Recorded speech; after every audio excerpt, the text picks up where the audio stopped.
Comment Howard Gardner a révolutionné notre vision de l'intelligence? Depuis longtemps, l'intelligence a été mesurée à travers le prisme du QI et de la réussite académique, souvent réduite à la capacité logique et linguistique. Mais dans les années 1980, Howard Gardner, psychologue et professeur de neurosciences à l'université de Harvard, a présenté une théorie audacieuse et révolutionnaire qui élargit considérablement notre vision de l'intelligence. Les intelligences multiples. Cette approche suggère que l'intelligence est plurielle, multiforme et présente dans des domaines souvent négligés par la psychologie traditionnelle. Gardner propose 8 types d'intelligence distincts, qui ouvrent de nouvelles perspectives sur la façon dont les individus apprennent, comprennent le monde et réussissent dans des contextes variés. Gardner part d'un constat simple: les individus ne réussissent pas tous de la même manière dans la vie, et chacun excelle dans des domaines différents. La théorie des intelligences multiples propose alors de découper l'intelligence en 8 catégories, qui permettent de mieux comprendre les différences interindividuelles. Voici les 8 types d'intelligence décrits par Gardner. 1. Intelligence linguistique. Liée à la maîtrise du langage, elle est présente chez les écrivains, les orateurs, les avocats, ou encore les poètes, et se caractérise par une sensibilité particulière aux mots et à leur usage. 2. Intelligence logico-mathématique, souvent associée à la pensée scientifique, elle concerne la logique, le raisonnement et la capacité de résolution de problèmes mathématiques. Cette intelligence est typiquement forte chez les mathématiciens et les scientifiques. 3. Intelligence spatiale. Relative à la perception des images et des espaces, elle est cruciale pour les artistes, les architectes et les pilotes, qui doivent pouvoir visualiser des concepts en 3 dimensions. 4. Intelligence musicale. C'est la capacité de comprendre, créer et interpréter la musique.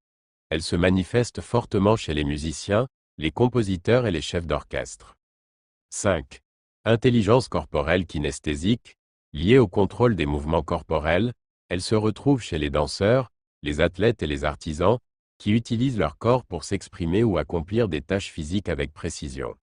6. Intelligence interpersonnelle. C'est la compétence à comprendre et à interagir avec les autres. Elle est particulièrement développée chez les enseignants, les psychologues et les leaders charismatiques. 7. Intelligence intrapersonnelle.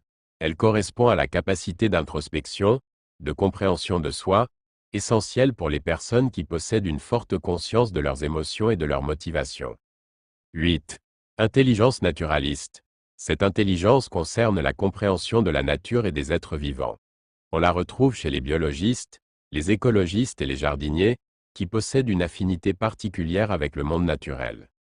La théorie des intelligences multiples a eu un impact énorme dans le domaine de l'éducation, en encourageant les pédagogues à valoriser des formes de réussite variées. Grâce à cette perspective, les enseignants peuvent adapter leurs méthodes d'enseignement pour répondre aux besoins diversifiés de leurs élèves. Les écoles innovantes, qui visent à promouvoir une éducation plus inclusive et individualisée, ont notamment adopté des approches basées sur les intelligences multiples pour offrir des expériences d'apprentissage qui englobent l'ensemble des types d'intelligence. Par exemple, au lieu de se concentrer uniquement sur les matières linguistiques et logiques, certaines écoles mettent en place des programmes artistiques, sportifs ou environnementaux, qui permettent aux élèves de découvrir leurs forces et leurs faiblesses dans d'autres domaines. Cela contribue non seulement à valoriser les talents naturels des enfants, mais aussi à améliorer leur confiance en eux et leur engagement scolaire. Malgré son succès, la théorie de Gardner n'est pas sans critique.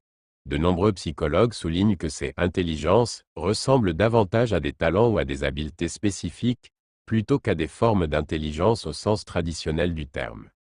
De plus, les preuves empiriques qui supportent cette théorie sont limitées.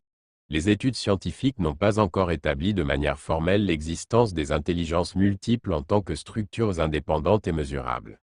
Certains détracteurs considèrent également que cette classification pourrait entraîner des étiquettes rigides pour les individus, en les enfermant dans des catégories figées. En effet, si un enfant est identifié comme possédant une forte intelligence musicale mais une faible intelligence logique, cela pourrait influencer la perception de ses capacités dans un cadre éducatif, limitant ainsi son potentiel d'évolution dans d'autres domaines. Enfin, d'autres experts de la psychologie pointent un manque de rigueur scientifique dans la théorie, certains considérant même les intelligences multiples comme un concept philosophique plus qu'un cadre de recherche solide. La théorie des intelligences multiples a permis de repenser notre vision de l'intelligence en introduisant une diversité de compétences souvent sous-estimées. En reconnaissant que chaque individu possède des formes d'intelligence distinctes, Gardner a offert aux éducateurs, parents et élèves une perspective plus humaine et inclusive des capacités individuelles. Certes, des recherches supplémentaires sont nécessaires pour valider scientifiquement cette théorie, mais elle reste un outil puissant pour valoriser la diversité cognitive et encourager chacun à développer ses forces uniques. En fin de compte, la théorie des intelligences multiples invite à une réflexion plus large sur le sens même de l'intelligence, en intégrant des formes d'aptitude qui vont au-delà des résultats scolaires et des tests de QI. Nous interrogerons Piaget dans un autre partage. Abonnez-vous pour être informé des activités de la chaîne YouTube Discussion de IA. Revenons à nos moutons, elle soulève une question essentielle, qu'est-ce que signifie vraiment être intelligent? Et si la réponse était bien plus riche et nuancée que ce que nous avons longtemps cru? Chers auditeurs, et si nous élargissions notre conception de l'intelligence, que ce soit dans l'éducation, dans le milieu professionnel ou dans la vie quotidienne, reconnaissons la pluralité des compétences et valorisons les talents de chacun. Partagez cet article pour susciter une réflexion autour de vous et encourager une éducation qui respecte les différences et qui épanouit chaque potentiel unique.